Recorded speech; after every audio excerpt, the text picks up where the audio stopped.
you for sticking me at the very end too, when everybody's attention is the shortest. So I will be quick here, team.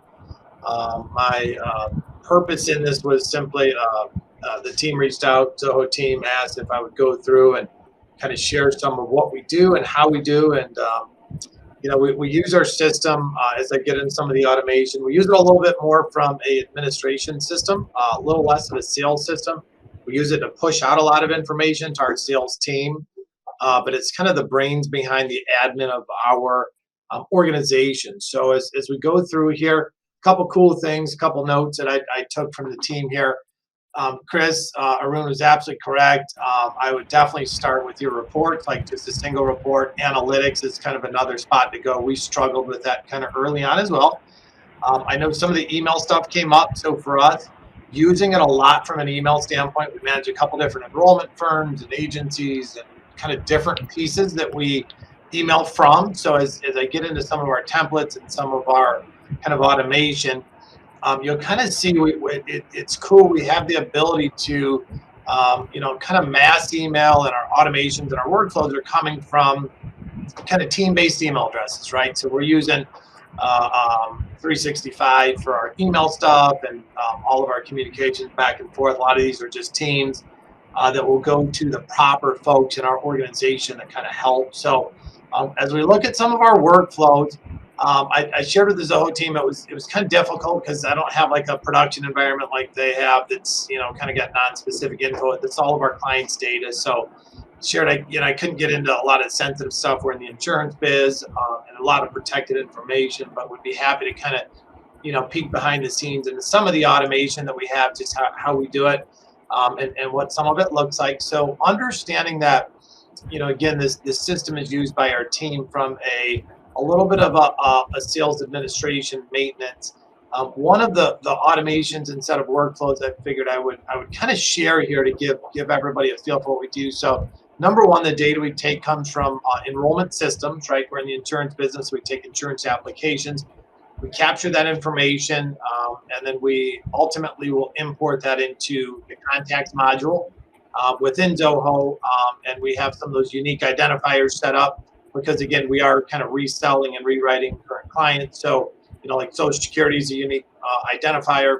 Obviously, email address is a unique identifier. Then we've kind of created one that we just tag as the whole client ID. So we're importing the information on that.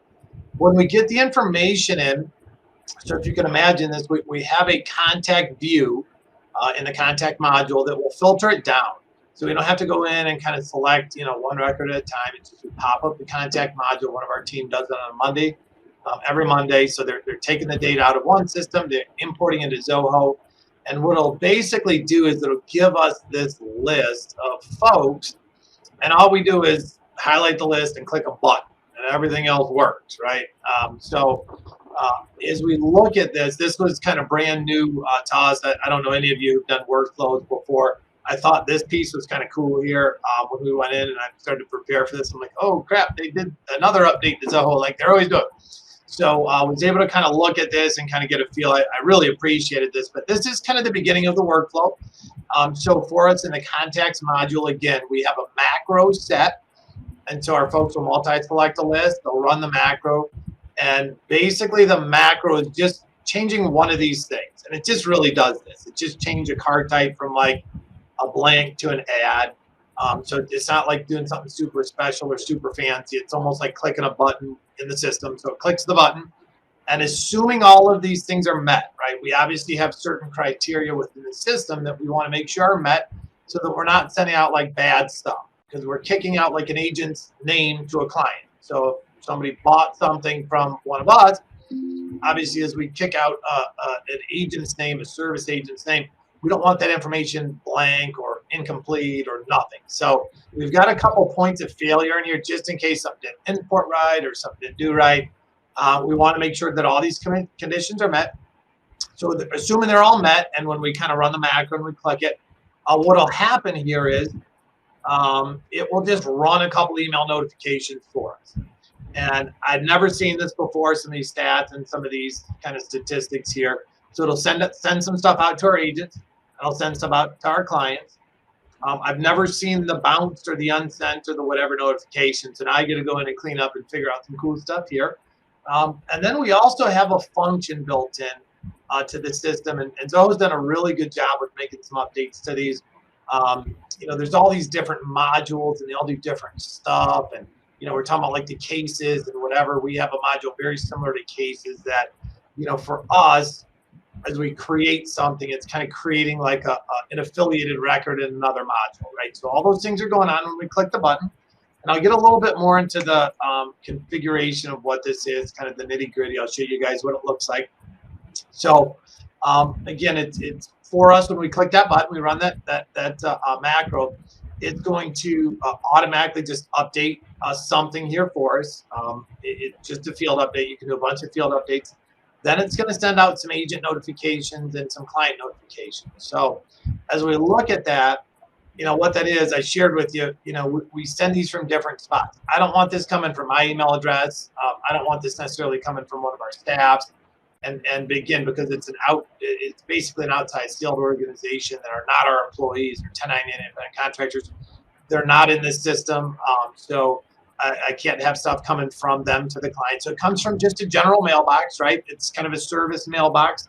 This is like a federal allotment at colonialmi.com. So if any of the clients reply, that's where we want their information going. So it comes from here. Clients reply to there. We've got a big old long list of things that we can send, right? If you have events or parties or whatever it is, right? Like we want stuff coming from the right spot, being returned to the right spot. So when you get into those emails and organization emails, super helpful for us to kind of, if you guys have a sales at whatever.com or service at whatever.com or info at whatever.com, it allows us to kind of customize where stuff comes from. As I shared it, it'll also kind of merge in some of the, so this for us is to a sales agent. This is going to send an email to them, letting them know this stuff was done. It's processed. We're all good.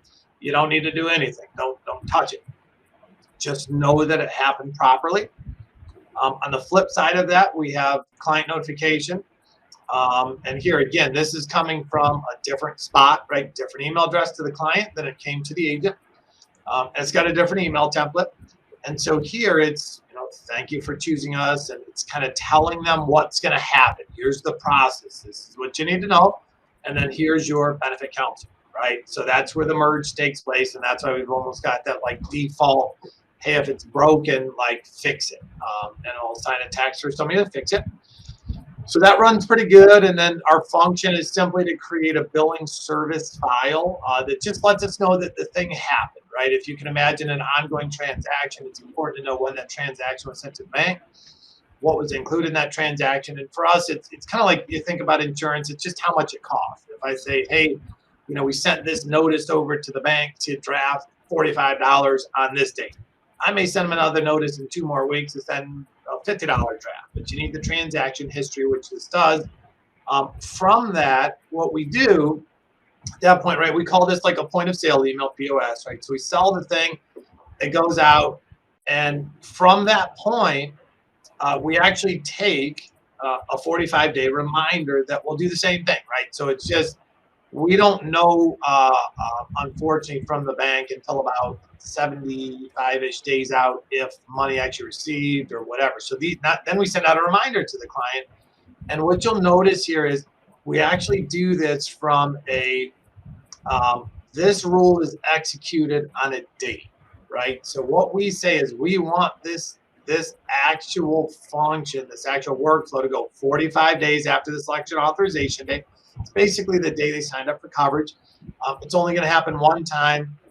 Obviously, we make sure all of those conditions are still met, right? So it's still a condition-based deal. When it does that, it's actually going to kind of deselect some stuff. It's just going to update so we can do a few other things. And that's just going to send a reminder out to the client. Kind of a cool thing like, hey, as of your most recent paycheck, your thing should have changed from this to this. And if it hasn't, call us. Here's attached to that in case you haven't. We've got the instruction stuff in there, whatever that looks like. So it's kind of the reminder email. And then at the very end of it, it's unfortunately a bit of a manual process. I shared with you, we're importing stuff manually into the system. So these aren't direct feeds from like insurance carriers to us. So with that, there's a little bit of manual. But to close the loop for us, then what we do is we actually take that client, once we know that money's coming in, we select something, and then we're sending out, again, that notification to to the sales agent that the client is premium paying and everything is kind of good with them. So again, information only. There are a couple break points in here, and I won't get into what those are. I only had about 5 or 10 minutes here. A couple break points, and you can imagine some deviations in the process if, like, we get notification that money's not coming in, or it's not coming in properly, or it's too much or too little. Then we deviate from this kind of pattern a little bit here, but that'll kind of give the team a good feel for what we do from an automation standpoint. And again, I would encourage you to do a lot of this. Hop in here, organizational emails, email deliverability, same thing. I mean, we verified and authenticated. We've done all the good stuff here to make sure that this stuff comes through. So it's been a very good system, and Zoho has done an extremely good job with it. So from here, I won't stop sharing yet. However, I'll stop. I don't know if you guys want me to take any questions, or if anybody has any questions for me, but I will stop talking and let the team go from here. Sure. Thanks a lot, Robin. That was wonderful.